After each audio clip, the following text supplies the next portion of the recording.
Oscar Schlag? Good morning, friends and fam. My name's Isaiah Adams. You can call me Z. And today, for the Schlag, we're going to update my goal O for Oscars. The official Oscar nominations have come out for 2019, and I have a list of things that I still need to see. So without further ado, let's kick it. So as far as the biggest ones that I need to see, and as everybody knows, the award for Best Picture is usually the biggest award that you can get at the Oscars. So I need to go see those movies specifically as my primary focus. The ones I have not seen yet are Bohemian Rhapsody, The Favorite, Green Book, and Roma. Those are all part of the nominations. If you want to check out the full list, you can just Google it, Oscar nominations, it usually pops right up. But those are the ones I'm missing, so I need to knock that out before February 24th. Also, the other ones I really want to see that may not be a part of the Best Picture list, I also am not going to go through certain categories and see certain movies because I don't feel I have the experience to really understand which ones may be the best ones in certain categories.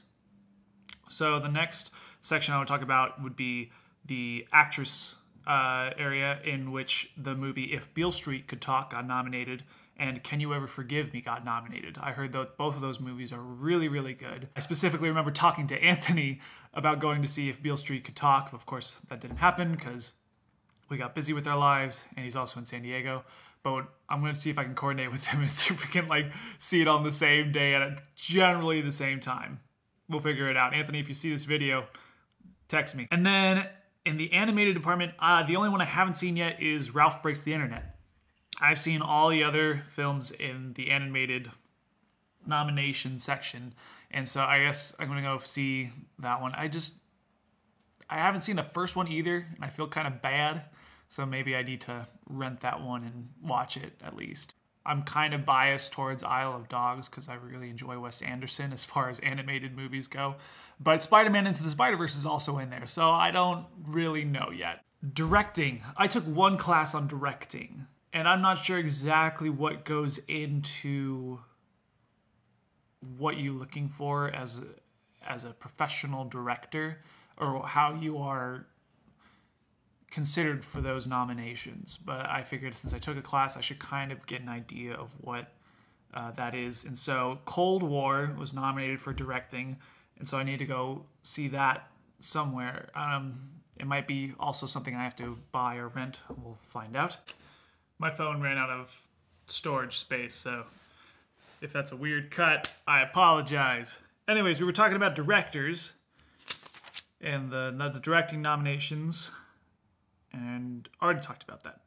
The Ballad of Buster Scruggs, nominated for Best Screenplay. Also, Beale Street and Can You Forgive Me was also nominated for this. That's on Netflix, so Sweet, Roma, and Ballad of Buster Scruggs probably watching the same day. Makes it super easy. I'm excited for this one. It looks fun, and it looks like a nice little comedy of some sort. It may be serious too, I'm not sure. But that's on the list. And then First Reformed for Best Original Screenplay is the only one I've missed in that list. That I need to go see. I remember seeing trailers of it, but I can't remember exactly what it's about. But I'm interested. And then there's a bunch of categories that I'm going to not watch or just try to take the time to, because I don't feel I have the experience nor the knowledge to really understand how those films are, or films are ranked, or how they should be evaluated.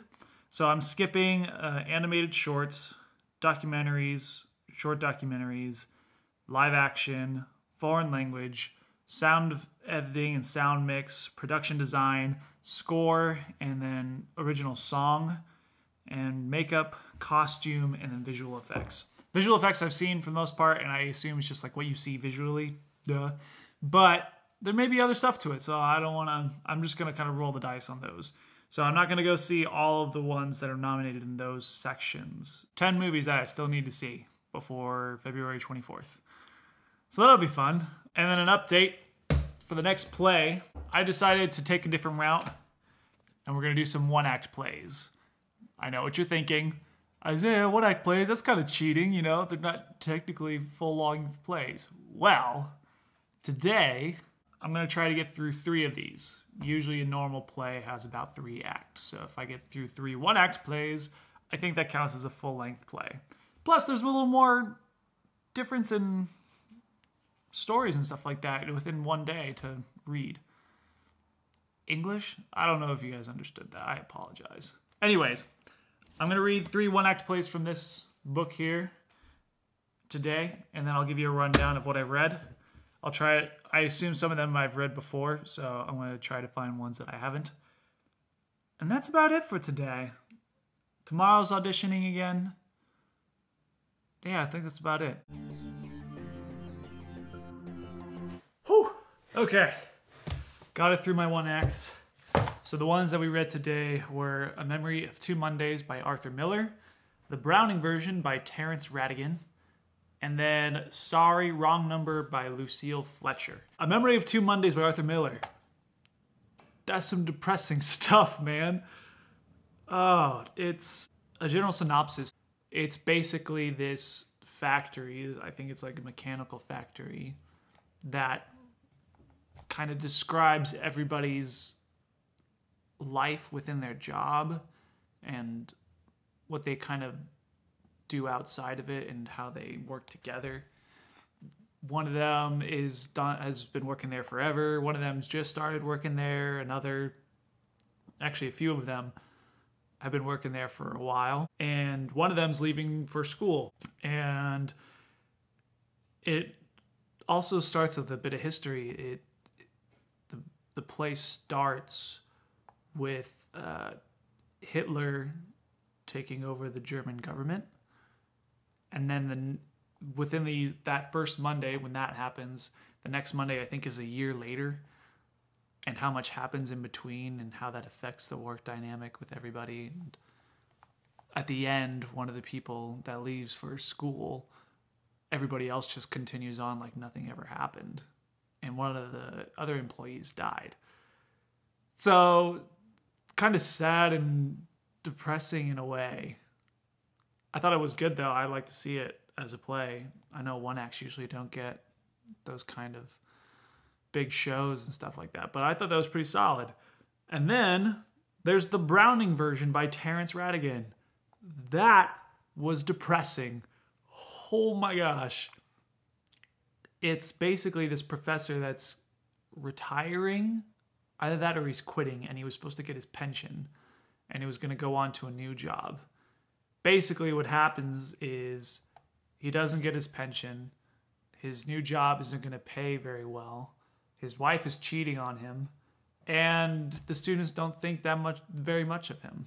And it kind of all unravels as you go, and it's just so sad because he knew that his wife has been cheating on him for a few months now, but for some reason he just lets it go.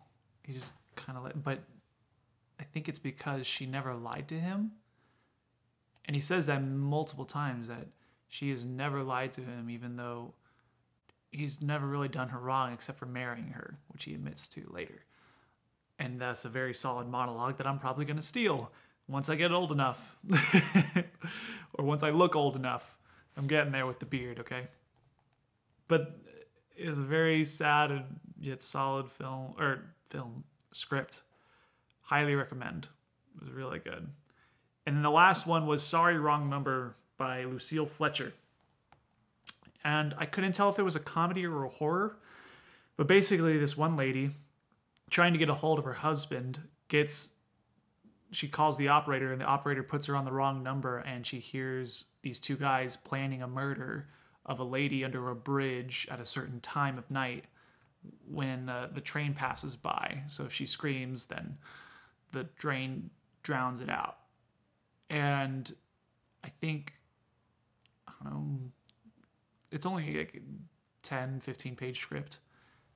Halfway through, she kind of realizes that she's under a bridge at a certain time and that there's a patrolman, and she's assuming that she's about to be killed. And I can't tell if it's a comedy because the people that keep picking up the phone opposite of her are just so wrapped up in their own thing that they don't really care. And so when she dies at the end, when she is killed by the men that planned the murder and everything, the last thing she tried to call was the policeman, and the policeman picked up right after she died and just hung up the phone. So I'm pretty sure it was considered a horror slash phone lines were messed up back then kind of deal.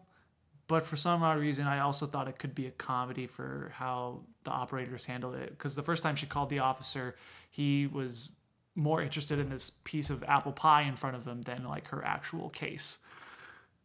I don't know, it was interesting. I almost wish I could see that as a capstone back at DU. But for people that don't know, capstones at DU were about 10 to 15 minute plays that you do as like your final exam before you graduate with your theater major. So that's about it for today. I actually got a little bit of time. I need to start memorizing for this audition tomorrow, and I might have enough time to go watch Buster Scruggs tonight. Not sure yet. With that, love you for being you, and we'll see you tomorrow.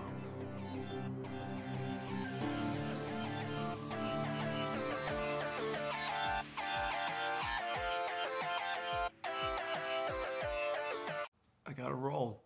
I'm not sure why I'm crying a little bit.